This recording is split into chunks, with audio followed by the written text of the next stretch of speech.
MDH का जलजीरा जीरा SIP जीरा सिप असली रिफ्रेशिंग, असली स्वाद, असली मजा। MDH झुमका तेरा झुमका तेरा झुमका नॉट देयर, मेरा काउंटर टॉप टूट जाएगा। तेरा झुमका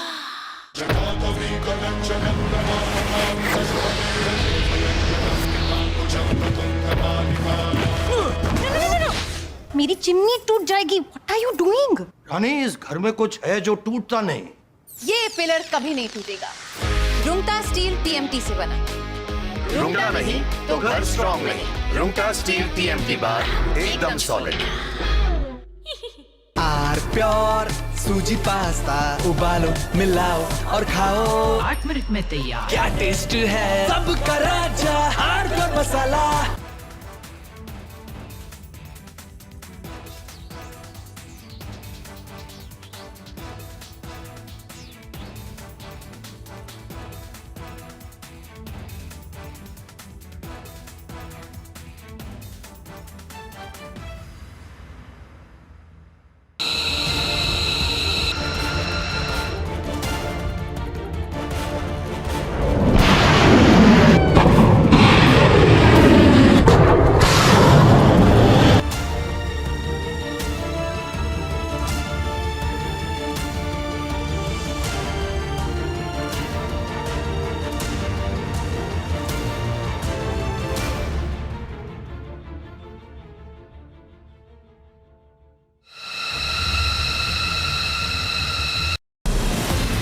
From Asia's largest news headquarters,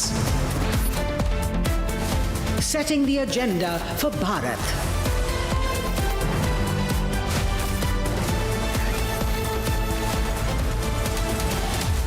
You're watching Republic.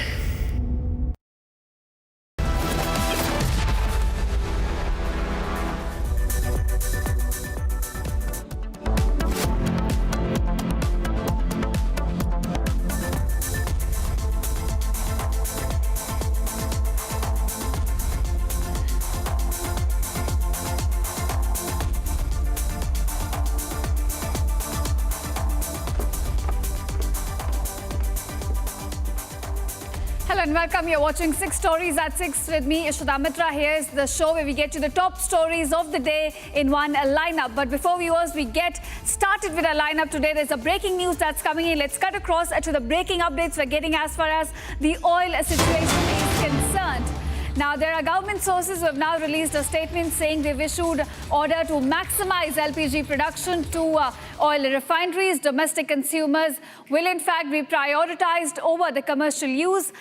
Prices in India is unlikely to now increase in future as India is better placed than other countries in terms of oil reserves. They've requested other countries. In fact, we've received requests from other countries for export of petroleum products as well. But India now says it will prioritize its interest as far as energy security is concerned.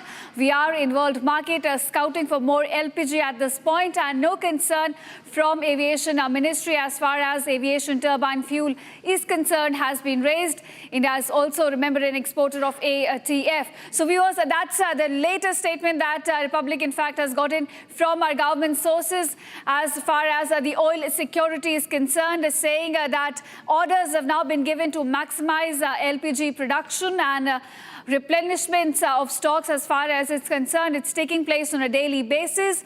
Also assuring consumers that the prices of petrol and diesel will not be rising. Now, this is in fact the inside details we're getting from a government meeting that has taken place on LPG. Now, orders have been issued to maximize the LPG production.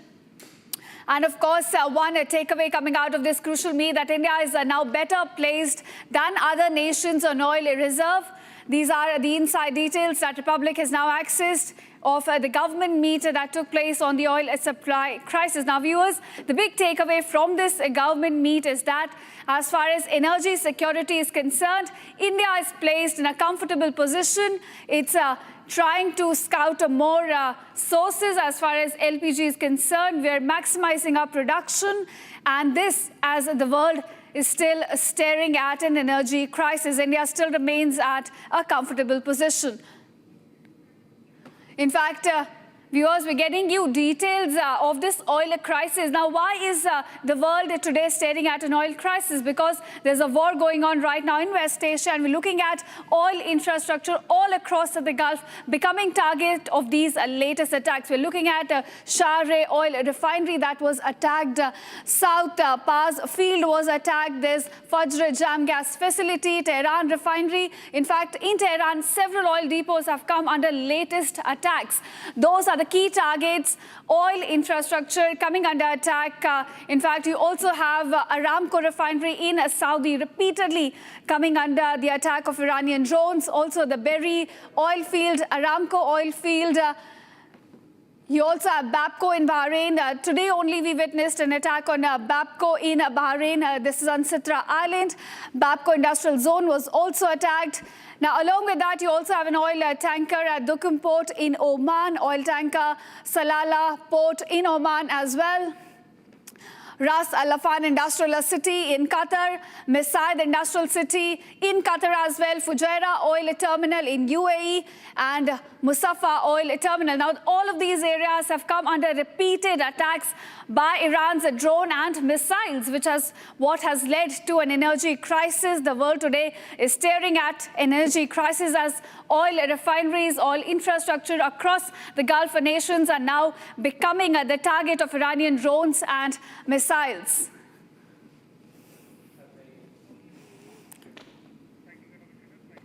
All right, viewers, that's what we're looking at, the situation right now in Gulf. We're looking at the crude price also crossing the mark of $110 per barrel. That's an immense, significant surge that the world is witnessing today in terms of oil price. We're looking at the Strait of Hormuz, through which 1/5 of the global oil supplies pass, becoming a no-go zone, essentially a war zone where IRGC has now claimed complete control. And in the light of all of these concerns, at a time when world stares at an oil crisis, government has now maximized its LPG production. We're given to understand that India here is sitting in a better position, is more comfortable as far as energy security is concerned. Our stocks are being replenished on a daily basis. We're getting more and more sources of LPG production as well. Now, those are the crucial details. The Republic, in fact, has access of a government meet on oil crisis as the world continuously stares at energy crisis. India right now is in a comfortable position. All right, my colleague Abhishek Kapoor now joins me with more details on this. Abhishek, the big takeaway of this government meet is that India is in a comfortable position as the world still stares at an energy crisis. Well, there is a denial, of course, from the government that there is anything like that. But obviously, there is going to be a supply crunch given the situation in West Asia, given the fact that almost 2/5 of our energy needs, 40% both on the side of crude and on the side of gas, come through the Strait of Hormuz, and that's completely shut. Qatar has stopped manufacturing of bringing out LNG and supplying. So not immediately, Ishita, we are given to understand that this constraint on supply might get reflected in overall distribution of oil and gas in the country over a period of time. Now, let's look at what is going good. Our storage at about 50 days of crude and crude products is a good cushion, number one. Number two, with the Americans saying that, okay, India can continue to buy Russian oil. Remember, we never stopped buying Russian oil irrespective of the pressures that were put on us. Means that we can scout for more. Even at the lowest, we were buying about 1 million barrels per day of Russian crude, which was almost 1/5 of our daily requirement. Now it can go up to 2.5, depending on what's available in the high seas, and then, of course, directly from the Russians. So that's the second thing which is going okay apart from the crude. Third thing, that the reallocation that the Ministry of Petroleum and Natural Gas has already kicked in, asking industries to stop using gas or let preference be given to consumer interface sectors like the LPG, where it goes directly to home consumers, the PNG, which again through the CGD or the city gas distribution goes to consumer homes directly, or the CNG, which is for vehicles. So I think in that sense, the common man, common woman, so to say, are cushioned for the time being, and there does not seem to be any imminent threat in terms of supply disruption at the pump, at the petrol pumps, at the gas pumps, insofar as the LPG cylinders are concerned. But obviously you are looking at a situation and hoping that at the situation in the West Asia, and hoping that this sort of tapers off. Looking at the statements that have come in, if President Trump says that for 4 or 5 weeks this might go on, of which 10 days are gone, you're looking at another 20-25 days, and that means that our cushion of 50 days is good enough to hold, and that's why the government is confident that they can, rough it out, so to say, this turbulence, and by the time the war tapers off, the supplies would be in, and that's where the diplomacy part also kicks in. The way we have really engaged with the Gulf countries and with the Prime Minister himself speaking to 7 leaders there in the geography, External Affairs Minister speaking multiple times to his counterparts in these countries. The supplies are assured despite the disruption or the temporary disruption. And the moment, for example, the Qatar LNG is upstream, we would immediately start getting our stocks replenished. Right, of course. So thank you, Abhishek, for joining us. And the big takeaway right now, no crisis on our door as far as energy security is concerned, at least no immediate crisis. Thank you, Abhishek, for joining us and giving us those crucial details. And now, viewers, amid the escalating war in West Asia, India is emphasizing on the need for dialogue and diplomacy as the war continues to escalate. Speaking in Rajya Sabha today, External Affairs Minister Jaishankar gave us the top focus of the government right now. He said India is closely monitoring the situation and remains concerned about the safety of civilians in these Gulf countries and also of Indians living in the war zone countries. Now, Jaishankar also underlined that the government's top priority right now is the safety of Indian nationals, while ensuring that India's national and energy security as the conflict continues to unfold still remains our top priority. Here's a detailed report. Take a look.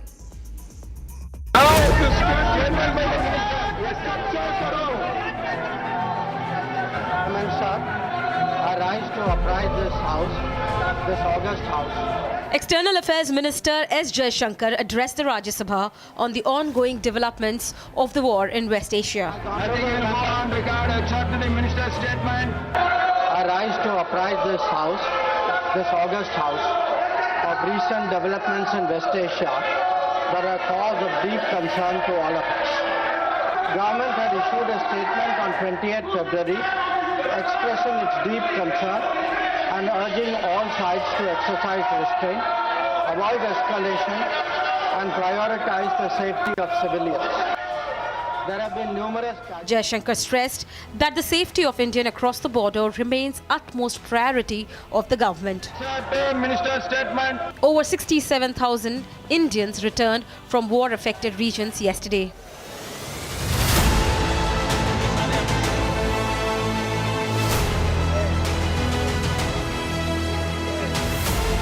While assessing the war, Jaishankar also listed measures taken to warn and evacuate Indians stranded in the Gulf region.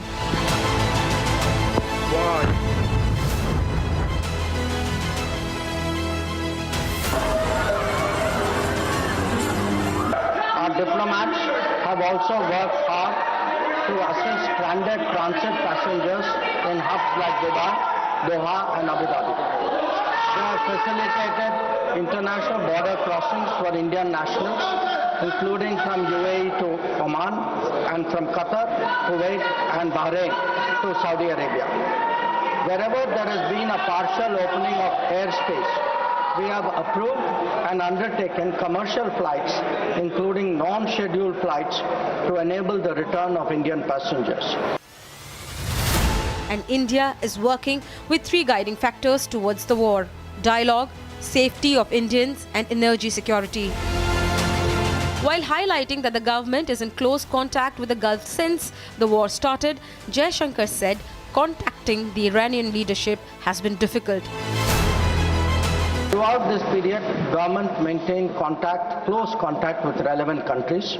Honorable Prime Minister himself has spoken to the President of UAE, the Amir of Qatar, the Crown Prince of Saudi Arabia, the Crown Prince of Kuwait, the King of Bahrain, the Sultan of Oman, the King of Jordan, and the Prime Minister of Israel.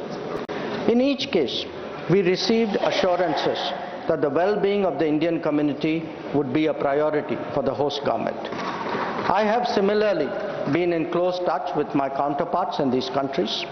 Insofar as the United States is concerned, we have maintained regular contacts through diplomatic channels. While attempts have been made, contacts with Iran at the leadership level are obviously difficult at this time.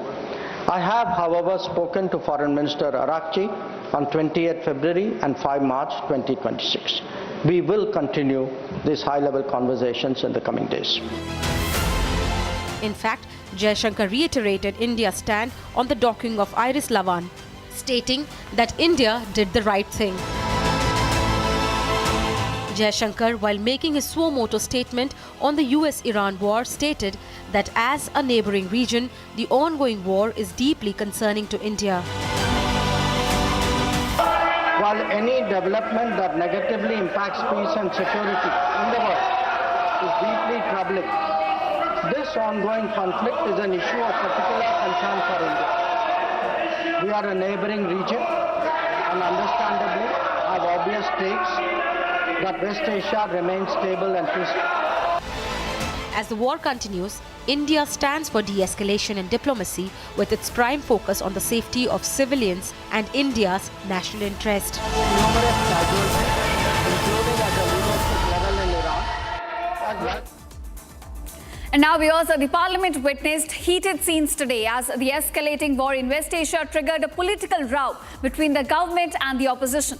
The opposition MPs demanded a full-fledged debate on India's position on the widening conflict, warning that the war could threaten India's energy security and the safety of Indians in the affected regions. However, External Affairs Minister Jaishankar outlined the government's stance and the steps taken to safeguard India's interests, maintaining that diplomacy is the way forward for India's continued progress. Here's more on this story. Take a look. The war in West Asia dominated proceedings in the Parliament today, with the opposition demanding discussions over the issue.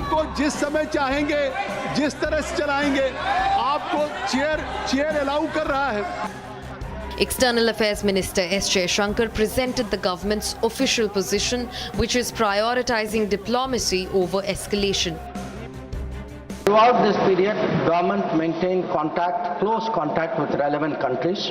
Honorable Prime Minister himself has spoken to the President of UAE, the Amir of Qatar, the Crown Prince of Saudi Arabia, the Crown Prince of Kuwait, the King of Bahrain, the Sultan of Oman, the King of Jordan, and the Prime Minister of Israel. In each case, we received assurances that the well-being of the Indian community would be a priority for the host government. I have similarly been in close touch with my counterparts in these countries. Insofar as the United States is concerned, we have maintained regular contacts through diplomatic channels. While attempts have been made, contacts with Iran at the leadership level are obviously difficult at this time. I have, however, spoken to Foreign Minister Arakchi on 28 February and 5 March 2026. We will continue these high-level conversations in the coming days. Speaking exclusively to Republic, BJP MP Anurag Thakur slammed the opposition, saying that the aim of the opposition is to create chaos. विपक्ष का मकसद केवल हंगामा खड़ा करना है, निराधार तथ्यहीन आरोप लगाकर झूठ का पुलिंदा बनाकर स्पीकर महोदय के खिलाफ जो आरोप लगाए उनमें न गंभीरता थी न सत्यता थी। और आज जब चर्चा शुरू होनी थी तो विपक्ष भाग गया, चर्चा नहीं करना चाहता था, अब नया एजेंडा लाना चाहते थे। सवाल ये खड़ा होता है क्या विपक्ष नेतृत्वहीन है, तथ्यहीन है, तर्कहीन है और इसलिए तो चर्चा से भाग रहे हैं। Leader of opposition in the Rajya Sabha, Mallikarjun Kharge, raised the issues of the implications of the West Asian war on India's energy sector. पश्चिमी एशिया में तेजी से बदल रही जियोपॉलिटिकल सिचुएशन अब वहीं तक सीमित नहीं है, इसका असर भारत की एनर्जी सिक्योरिटी पर पड़ रहा है। भारत की छवि और साख पर भी इसका असर पड़ रहा है। भारत अपनी क्रूड ऑयल की लगभग 55% जरूरतें पश्चिमी एशिया से होने वाले इंपोर्ट से पूरी करता है। कॉन्फ्लिक्ट बढ़ने का सीधा असर हमारे देश में इकोनॉमिक स्टेबिलिटी पर भी पड़ेगा। Parliamentary Affairs Minister Kiren Rijiju accused the opposition of preventing a meaningful discussion on a critical issue. मुझे लगता है कि विपक्ष पार्टी खुद कंफ्यूजन में है। विपक्ष के लोगों को पता ही नहीं कि वो क्या करना चाहते हैं। सबसे पहले तो वो स्पीकर के खिलाफ अविश्वास प्रस्ताव का एक नोटिस देता है और वो नोटिस पेंडिंग है। उस समय वो दूसरा नोटिस देते हैं, फिर एडजॉर्नमेंट का एक बेसिक डेकोरम होता है, संविधान का, इस सदन का रूल होते हैं। इन लोगों को कोई लेना देना नहीं इससे। इतना सुंदर से व्यापक रूप से अच्छी तरह से जो वक्तव्य दिया है, आप लोग सुनते नहीं है, आप लोग को सुनना नहीं है। I have never seen such irresponsible opposition party in my lifetime. This opposition party does not understand the basic ethics of this house. The West Asia conflict remains a major strategic concern for the government as Brent crude and crude oil prices surge amid oil refineries being hit all across the region. The government, however, says that it will continue to aim for diplomacy while keeping a close eye on the developments that could impact India's security and economic interests. And now, viewers, as the war in Iran enters its 10th day, oil refineries and facilities have sustained major damage.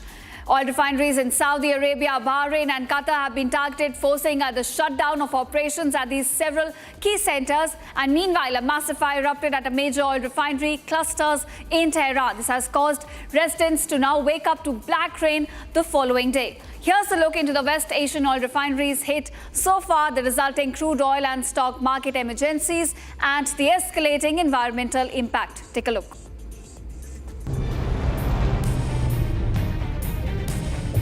As the war in West Asia shows no sign of ending,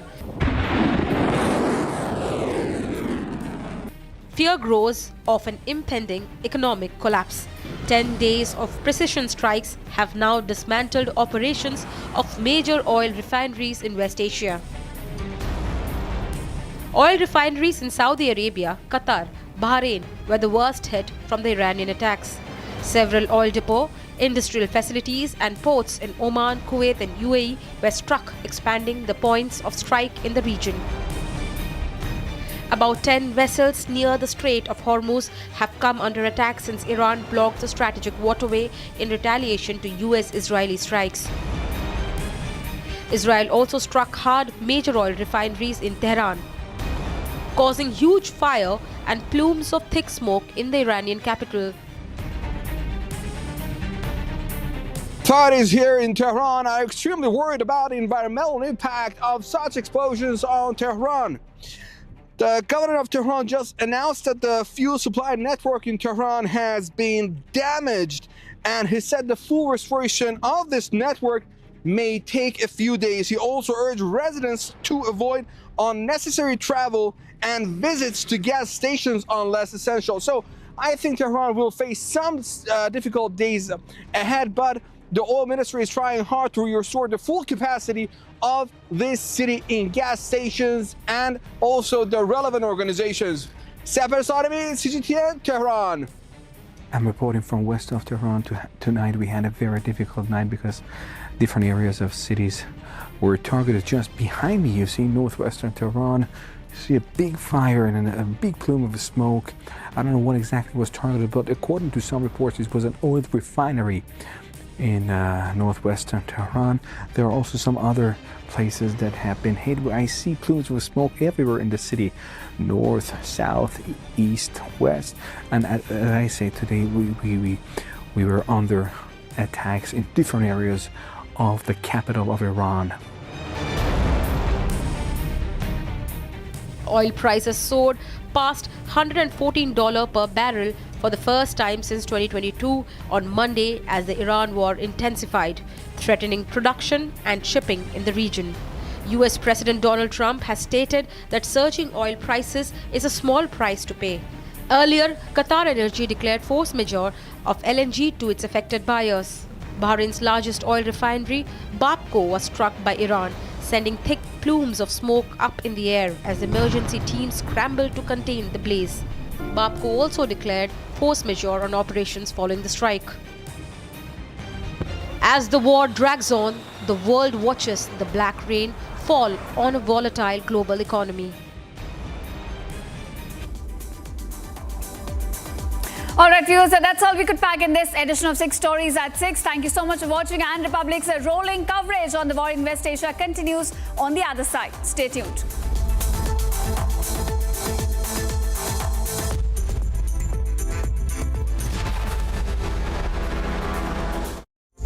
चमकी चाट से क्या बना है? Sandwich लस्सी और छाछ और हर घूंट में चमकी चाट, ड्राई फ्रूट और दही बड़े। चमकी चाट से स्वाद बढ़े। असली स्वाद सिर्फ चमकी चाट।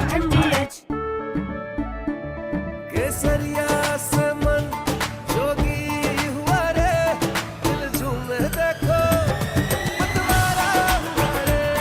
केसरिया से मन जोगी हुआ। हर पल मनाओ केसरी त्योहार। विमल, बोलो जुबान केसरी। थोड़े में ज्यादा स्वाद, यही तो है इसकी खास बात। वाओ मामा, क्या स्वाद है? अरे मेरे राजा, राजा आरती और मसाला।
يا نعش اللي يشيل الشيعة، سرتنا طاح المرتفع.